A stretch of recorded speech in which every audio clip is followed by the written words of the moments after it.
Ej, jo, danes malo iskrenosti v našem avtu. Ok, Tomcat je hud, res, pelje se v redu, zgleda dober, sliši se brutalno.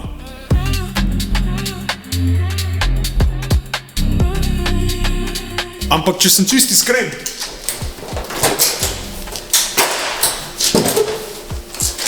v globalnem merilu mu pa trenutno še malo zmanjka.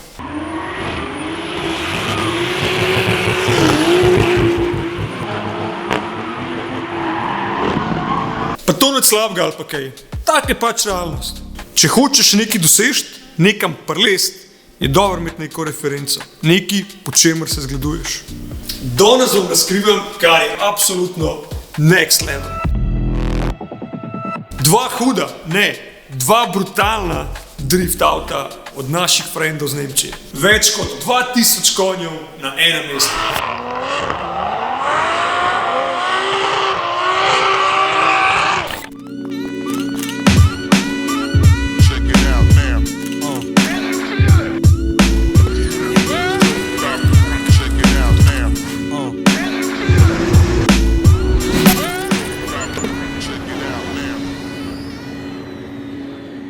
Ok, M4 ready za drift, ampak to je faza 2, ker faza 1 so bili v bistvu pre-production M4 cestni modeli in zdaj v fazi 2 so v bistvu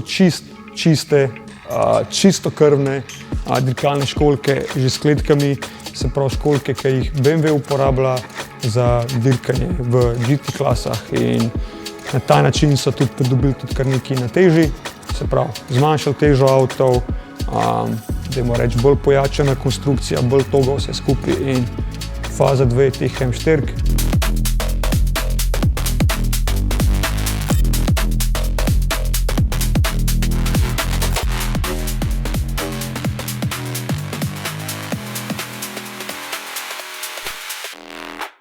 I have Stefan here.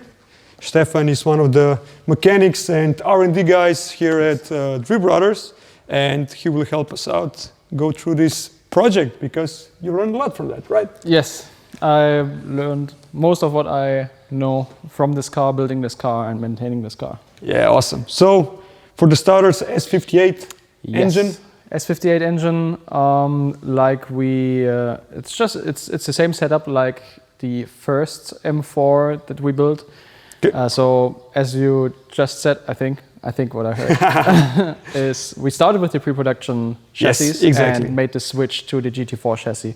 We are still running the same drivetrain setup like we did before because we ran it for over 3 years at the point of the switch and we're really, really happy with it. No issues whatsoever, so we decided to just stick to what we know and keep it that way. No hiccups, regular maintenance. Because it just works and that's what you want. Only thing that changed mechanical-wise the engine was switching from the twin-turbo setup to a single-turbo setup. Yes. Which in my head sounds even better. Oh yes, it sounds lovely now. Yeah, and we were talking about when we were looking at the M2, the horsepower output, it's around 1100. For the M2, yeah. On this one we are at around 1140. 1040. 1150 Newton meters of torque. Yeah, but the thing is, these are now completely show-run cars for shows, taxis, presentations, which means, it's cool to say it has 1000 horsepower, but as well it needs to be very reliable and no hiccups, so it's better to have it a bit toned down. Exactly. And the power in that. For the shows we usually don't go to the limit, so we turn it down a bit. We run street tires most of the time. We keep it in a controlled environment because you never want to go to the limit where you want to do a show. Yeah. Because it's no competition. Yeah, you don't have to. And the thing is, you was asking maybe yourself now, why not competition cars? Where these cars were actually built with thinking of competition and for the competition use, but then you come to a certain point while, it's Red Bull, it's BMW, you need to do a lot of show runs, a lot of shows, plus to be fair, they're quite big. Yes. Quite heavy. If you check like what's competition doing, and that's why there is another upcoming project that we are not allowed to talk about yet, probably the very first one, in the drift world, and that's gonna be... Yeah, so checking out this car, well, we basically discussed the engine. Yep. Transmission is Samsona's sequential. Yes. And the differential is Winters quick change? Nope. Nope? Nope. It's a stock. Ah, yeah, true. This is a stock, yeah, exactly. It's a stock differential, it's stock half shaft. Yes, correct. Which is completely crazy. Yeah. We're pushing 4 digits and still running these stock parts in the drivetrain. Is ridiculous. And if I understood correctly, I'm not sure, I know that at the very first ones, it was actually like acting like a welded diff, but it was not welded. No, it's not welded, but it's pinned together or something exactly. like that. Yeah. We can take a quick look under this one over here, if we have enough light. So usually there's a servo motor on these differentials, which gives you completely flexible in welded factor. Like how much it actually locks? Yes, the locking factor. Yeah, locking factor, exactly. So what we did is we threw out the electric motor, we put in a screw and 2 additional screws so it doesn't unscrew itself. Yeah. So we just crank it all the way to 99% locking factor, and it works splendidly. Perfectly, yeah. So no issues on that side. Now what we had to do was cut the cooling fins. Because it was just... It was sitting too low, and... So while we are standing under this car, maybe we can talk about the suspension and the stuff that's going on. The whole suspension part is that, what I know is that with Robbie from TDP, actually developed the whole suspension arms and everything, the knuckles that are going on. So everything custom made, engineered, like, you know, not just like built, you had to put some thinking into it. How you're gonna do it and how it's gonna act, what you need, how you need it. And of course, yet again, Robbie proved himself to be one of the best guys in this field. Definitely, definitely. He did the design, he did the manufacturing, so it's all billet aluminum parts. And we had a couple guest drivers on these cars in the past, and we get almost the same feedback every time somebody's in the car. It drives really smoothly, really predictable. Yeah. It just feels natural to drive, and kind of feels less heavy than it actually is. So that's confirmation for Robbie that he did an awesome job. Yeah. And the whole suspension is ST suspension. Yes. Yeah. So coilovers like coilovers, the motorsports, motorsports part of it. So we have the motorsports uniball joints, top and bottom. Brake system is same like as in the factory. Only thing is you added an additional pair of calipers on the back to have like a standalone handbrake, so it's not like an inline one. And that's basically it when we talk about the suspension. Or is there anything else that you would like to add? Well, only more praise for Robbie, to be honest, because we can completely independently adjust camber from toe, from everything. Of course, things that we mentioned. Not that common on exactly. On the regular road cars, you usually are limited what settings on the suspension alignment you can do, or at least how far can you push them. And one setting always impacts the other one. Exactly. We are completely gone on this one. Completely gone on that, and this is why this kind of stuff is mandatory on this kind of cars. It makes it so nice to set up. And maybe one more thing, now that we are standing under the car, and maybe we can continue on the car outside, is the exhaust part. Because usually you would see an exhaust just flying here, maybe ending here or whatever, going out through the rear bumper, but here it goes up like a chimney, you know? And there's a reason behind it, so maybe we can check it out on this car before we continue on other stuff. So the guys wanted to have something unique, something cool, something to enhance and make this build even more wilder, and that's why they decided to put the exhausts out the rear window. Exactly. They wanted a part of the car that you can either love or hate, and in my opinion, it's only love for this one. It's such a cool, just an image to have, like these 4 exhaust pipes coming out of the back window. And just looking at the state of delivery and the parts on this car, you can tell that this is a flamethrower, like a crazy ass flamethrower. And that's something that as well makes it even more such an amazing show car for the show runs. Yeah. Definitely. Yeah, that's definitely a show factor. On a competition car, it would be unthinkable. You want to keep it as light and as simple as possible and dump it out the back. Yeah. Plus the loudness limitations, even though this is probably still in the limits of the noise that it makes. It's not like crazy annoying loud. It's all right compared to other setups, especially on idle and low load. It's super quiet. Yeah. On high load and in the Antilag, it's rough. Yeah, sure. Yeah, it's rough. Antilag, it's a story for itself.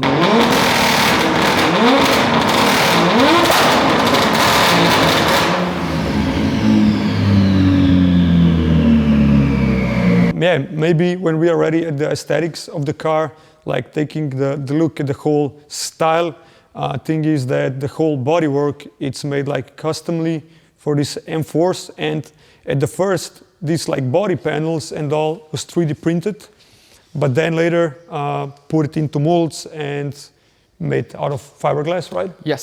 So right now these quarter panels are all quite thin fiberglass, just to keep it on the flexible side in case anything might happen. Yeah. Delaminating tire or whatever, it doesn't just shatter. Yes. Straight away. Still some 3D printed stuff on the car, which actually you cannot tell straight away, and this kind of aero thingies. Yeah. Some of these parts are still the first ones. So they hold up pretty well, which I never thought they would hold up that well, because as far as I know, most of the parts are ABS. And ABS is usually not that known to be resistant to UV and stuff like that. Yeah. And these cars are in the sun quite a lot on the show runs and stuff like that, and it holds up super well. And of course, BMW wheels on the car. You gotta represent, right? Oh, the spinner. It's a must-have. Looks so rad. If you have slow-mo footage on show runs and stuff like that, and the logo is tire turning and the logo is centered. Yeah, it looks so awesome. That's a good tweak, and that's OEM BMW. That's not like something from you order from Chinese factory. Oh, cool! We're gonna have a logo that stands still in the, like the center cap stands still in the wheel. Well, if we can take a look inside. Oh yeah, sure. A little bit. Sure. We loaded it with a bit of stuff. So well, it's, you know, an extra fire extinguisher for the next event, just ready to have on hand, because work's going down. Yeah, you can't have enough. Yeah. We always have to dismount the side mirrors because the truck is not wide enough. The trailer, yeah. So we are right on the edge. We have about less than a centimeter on each side going with the quarter panels. With the wheels. Oh yeah, okay, the wheels, yeah. Going into the truck, so we pushed the limits on that side as well. It is what it is. So looking inside, like he said, it's a GT4 class chassis. Yeah. You can already see that by how the roll cage is made and all these carbon fiber bits, carbon fiber dashboard. The GT class Recaro seat, right? Yes, GT4 Recaro seat. Yeah, then of course the gear changing for the Samsonas, and of course the Hydro e-brake. We can see a bit more on the driver's side, I would say. A ja, če vas zanima, kaj več o njihovi delavnici, kako izgleda proper workshop, si pa lahko pogledate tale video od lani. And we can also see the awesome doors that we have. Oh yeah? Which are quite special in my opinion. Yeah. Because they are the very first GT3 doors. You see M4 GT3 doors, yeah, crazy. And as well, the thing in the inside is the Motec screen, the dash, and what is it called? PDM? It's a control panel and the rotary controller. Yeah, PDM is sitting in the not so clean. Yeah, but still, so yeah, you have these controls to whatever, control the car, like start it up and doing setups, and you have this like quick access to the menu, which you can set up like how strong is the anti-lag, the throttle response, and boost. Yeah, and boost, and as well, most importantly, what you see on the screen, as far as I understood, you switch between 3 screens. One is for attack mode when driving. Can show that real quick. We can show it, Yeah. This is usually the pit screen, so we have a rear view camera. Yeah. just to be double sure. Usually there's somebody with the car always Exactly, telling it where to because go, in race cars you barely see anything. yeah, but you never know, so it's really nice to have for the driver, just as a safety. Then we have an info screen with lots of data. We got 3 screens in that info screen. It's usually just for Ellie because nobody else can use that data. And this is usually the attack screen. Attack screen, where you can see the revs and all that, Exactly. Pressures. Slim it down to the most important information that you need, which is coolant temperatures, oil temperatures. And the thing is, this car is hooked up with a lot of sensors. I mean the sensors in the safety measures, like if anything goes wrong, the screen switches like to red color and it tells you what's going wrong with the car, engine, whatsoever. You will get a note on the display what is wrong, and also we have a shift light module up top, which is exclusively for warnings. So it flashes in different colors and different frequencies. We had a cheat sheet up there at some point. All right. What each color meant. It's like a lighthouse for the boats, you know. You know which port it is really bright. If an alarm goes off at night, you're blind. That's the 3 screens. And if we're gonna go to this one, we have our settings, which is boost, throttle, and anti-lag, as you said. As I said, that you can switch with, Exactly. We can the PDM unit is, like we mentioned, PDM unit is something that, like these modern race cars are using, that you don't need to have like a huge ass fuse box for all the fuses. You don't need to have like huge panel with the relays. Everything is in this, let's call it small unit that does all that work, and there's actually no need to replace fuses or bed relays. It's super compact and you can monitor everything. Everything gets logged, so you have complete control on how much amperage each device pulls. And needs for the safety. It's super neat. That's dope. Maybe one more thing here is the tilt and pedal box. So special pedal box for the pedals, so you can set it up like however you want to fill them to have. And this is also, I think, like quite mandatory in this kind of a build race car, for sure. The keen eye can still see we are using a stock BMW gas pedal. That's okay. Works. That's okay. That's awesome. So we have AC now. We just need the implementation and a fan control. Okay. And then Ellie can stay cool during the runs. Well, because the GT4 seats as well, they are vented. Okay. There's like you can hook a hose to the back of the seat. That's crazy. The whole area of the back is vented. Well, it seems like the new generation of drivers cannot withstand the heat, huh? But the thing is, I would say the AC, I can say Ellie can uphold the temperatures, you know, but when you're running passengers, it's cool to keep them cool down. Well, Ellie is at that point in time in his career, he's done it for so long. So maybe we can finally make the suffer end. And have him comfortable in the car during show runs. I can just sit in the car. It doesn't matter. It's not that much hot inside. Hey, Ellie, do you want to get out? No, it's better than outside. I'll stay a couple more minutes. That's dope. Ok, še ena zelo zanimiva stvar. Kakor sem omenil, so te školjke narejene za GT dirke, predvsem GT4 dirke, in že pridejo z kletko in z vsem, kar pač mora biti avto opremljen. In ena zelo zanimiva stvar, en tak mali feature, kaj je, ne vem, če boš lahko toliko bližal, če ne boš sem prišel, je tali napis na kletki, ne. BMW Motorsport, Red Bull DriftBrothers. In to sigurno naredi dodatno te avtomobile unikatne. Se pravi, da je nek res hud bond med ekipo in v bistvu tovarno. That's a really small thing, but I love it. That's so cool.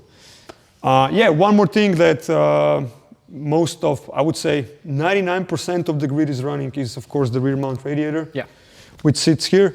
And you're using the BMW original fan, right? Yes, we are using the 1000 watts M4 fan. And the thing is, like I understood, it's like fully adjustable. Yes. Whatever you need. And as well, it has some sensors that can as well send to the dash if there's something wrong going on. Exactly. It's controlled via LIN protocol. So it tells us exactly how much amperage it pulls, the fan speed, the internal fan temperature, and the load. So we can completely control the fan and check it if everything is all right, if we still have airflow, or if there's an aerodynamic stall, so it does not pull any It's like more a air. bubble or something, yeah? Exactly. So that's really, really cool to have. Yeah, that's, man, full down pro race engineering going down here, man. And with the rear exhaust setup, we had to be a bit creative, so we are actually pulling air from underneath the car. Exactly, yeah. Back out the back. And out the back. Usually most of the guys that run a rear radiator setup pull the air from the top, the like window, you have on these M2. Yeah. Yeah, so it goes through the roof down, but here it goes from underside, which actually I really like this setup, nevertheless, because of the exhaust. Like, it's cool, so you don't have like all the back window cut out and all that, so it looks super nice and tidy on that part. Yeah. So, the famous M4s of DriftBrothers. Anything else you would like to add? Or basically we covered everything. I think the only thing we did not take a look at yet was the engine bay. Where the heart is. Oh yeah, best for the last, man. yeah. How could I forget about the engine at the end? Well, maybe because we talked about the engine at the beginning, but not actually show the engine. And you see the hood stays on by itself, not like with our car. So S58, basically at first glance, original, only the cover's missing. Yes. But it's actually a lot of original components on the engine because it's built that good. Yeah, it's an awesome engine. BMW really outdid themselves on this engine. They built it with GT3 in mind, and you can really feel it. So we are really, really happy to use as much stock parts as possible because we are just that confident and we know it works, and lots of smart heads at BMW. I think we can safely say that this is a modern 2JZ, like when it comes to how good it is built and what can it push out like on the stock OEM parts, you know.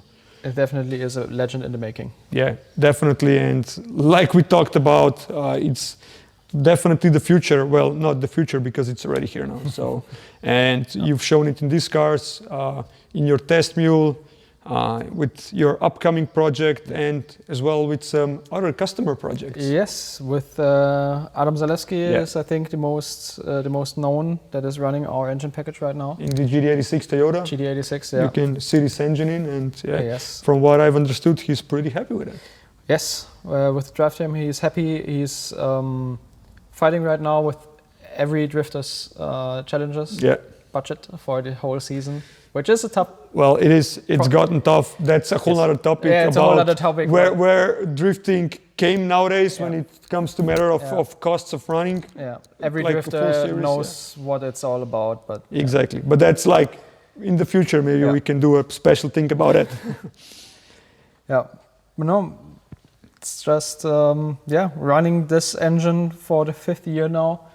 Super reliable, never had any issues with it. And after 3.5 years of operating this engine, we had it at BMW M, and we completely took it apart, tear down, took a look at everything there was, just to make sure we don't have any excessive wear or anything like that. And they were a bit confused because they thought we brought spare engine. Because there was nothing. There was nothing going on down there. Everything was okay. There was no wear on like any part you would expect to happen at that point. Because we are at that point we ran 1,000 horsepower more often. Right now with just shows it's a bit more moderate. So we are at about 800 most of the time or 850. But back then we ran 4 digits way more often, and they were like, okay. What shall we look at now? Everything's good. Yeah, so it's completely crazy. The engine is just a dream. It's crazy, it's crazy. Yeah, so this is about it. Yeah, this crazy M4 builds, and really looking forward to what's coming next in. Thank you very much.